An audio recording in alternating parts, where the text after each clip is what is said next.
This was a good one. Did you catch, Francis? Did you catch? I know you're not watching Monday Night Football.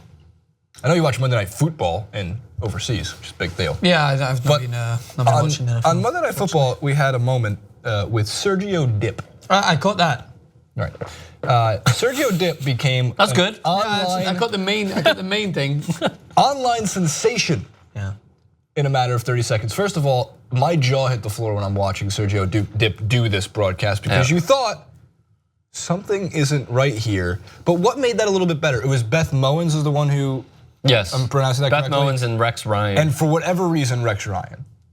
She made Rex Ryan sound like okay. I think it might have been Dan Wetzel who sent out the tweet saying Beth Mowins extremely good job. Oh my God, Beth Mowins did a great job in the booth. Don't pull a Sergio Dipp on him. I'm gonna pull a Sergio Dipp on you. You did a great job in the booth and her professionalism at the utmost degree of the job, even pretending to laugh at Rex Ryan's jokes are believable. How many times do you think he wanted to look at her feet? Did you see Barstool? Don't look at her feet. Don't look at her feet. No. Don't look at her feet. But here, look, Sergio Dipp handled it very, very well. He sent out one tweet immediately after. Well, that was immediately after his appearance, which was 30 seconds of something. And I see he didn't customize the emojis. I respect that. No, not at all. And then next, how to deal with fame. That was great. That's good. I mean, the guy, like, I don't know how many followers he had before. He gained like I think that he's at 129,000 now. So like for an analysis similar to what you would give, Rick, all you have to do is just do it in front of an ESPN audience and you'd be famous. Wait, what? Firmly famous. I was making a joke about his analysis not being very good. You guys are slow. I just don't think it was funny. That's why neither of us laughed. It was because it was directed to you. I still don't get it.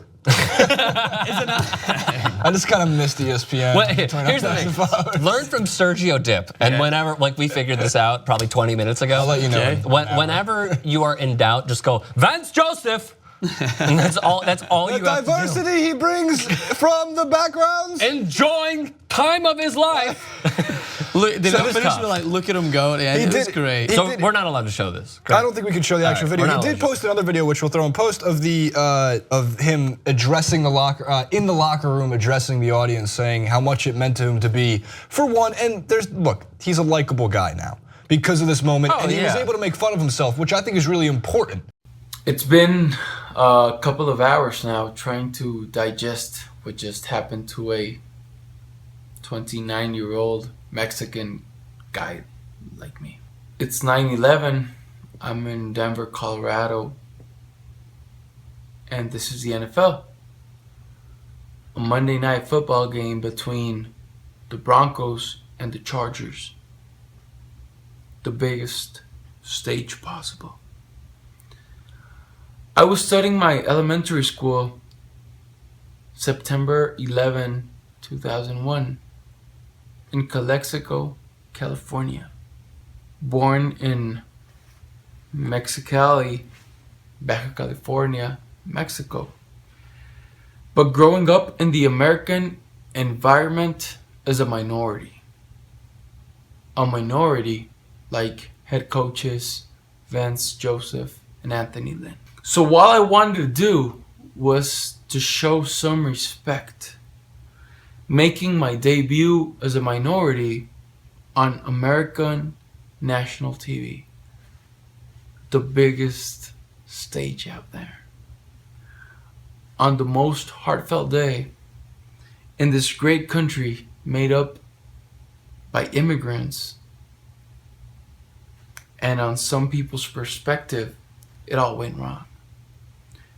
But I truly meant no disrespect, because all I wanted to do was to show some love to these two historical head coaches. Hopefully, I'll have another chance, and be sure I'll make the most out of it. Because if you can't make fun of yourself in this situation, you take it too seriously, which we see a lot when it comes to professionals, especially when it comes to sideline reporting or in the booth reporting. It's nice to see somebody go, okay, I can take a joke. And I agree. Well, he's not going to be in huge demand because there's only so many times you can throw down to the touchline and get the same generic go-to. It's interesting to get a little bit of a different take. Someone talking about like in a very poorly articulated way, but still funny. Well, give an example of the generic sideline. Of his life. And if we look down at Cam Newton's left butt, he has untied 3 laces, Jim. I cannot believe that this is what he's doing in the NFL. Actually. And then he throws back to the other guy. He's thrown for 25 touchdowns with his right butt tied. It's crazy. I talked to Todd Bowles heading into the half. He said we got to adjust everything. Offense, defense, special teams. Back to you, Tom. It's the same way that they do, as much as I love, what's her name, who I think should be an announcer? Doris Burke. Doris Burke. The legend. It's the same thing for the halftime report. Like, they're down by 30, and they ask questions like, what are you guys going to do to bounce back? And like, Pop's being like, hate him. But Doris Burke, score some more buckets. Doris Burke once she's really good at it. She's great. Well, she's playing into the role even better than anybody else. And what I mean by that is when it comes to Popovich, she knows her subject, right? So like Craig Sager, late great Craig Sager and Pop had this really funny, weird dynamic. And Sager, as a professional, never broke that professional character. But Doris Burke goes up, asks him a question. He gives her a one-word response, and he goes, "I think it's in my best interest to not ask you any more questions, Pop." Correct. And just walks. And Pop's just. One of the best actually was when David Aldridge was interviewing Greg Popovich. And after he asked us 2 questions, he goes, "Hey, did you see who won the primaries?" And Popovich was like, "No, wait, what? Tell me.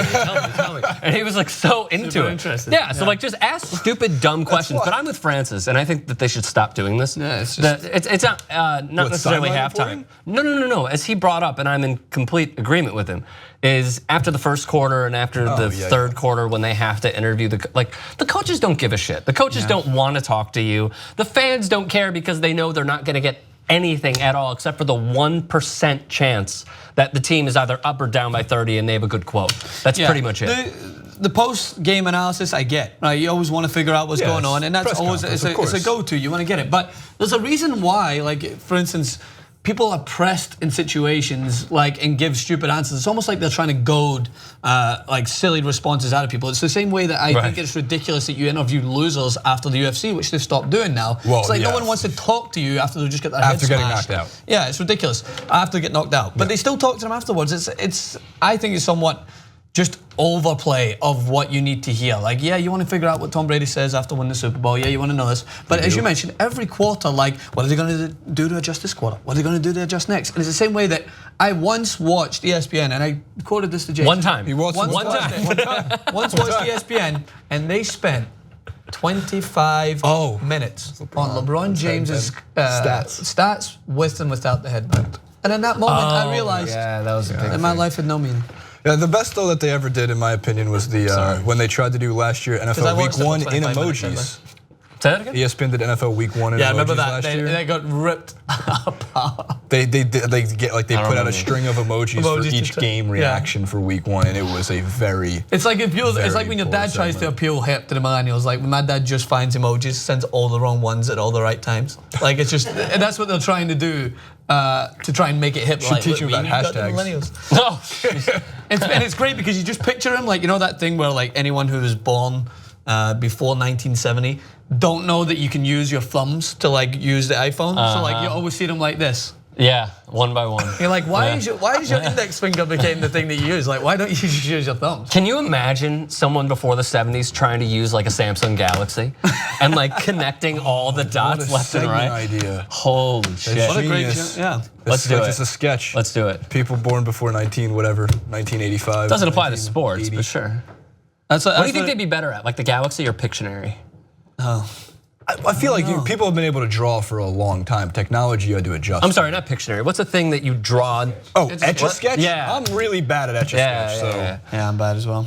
Unfortunately, I don't think that gets better on the millennials. They didn't have that in Scotland? We do have Etch-a-Sketch. I'm just not very good at it. I'm very good at the old drawing.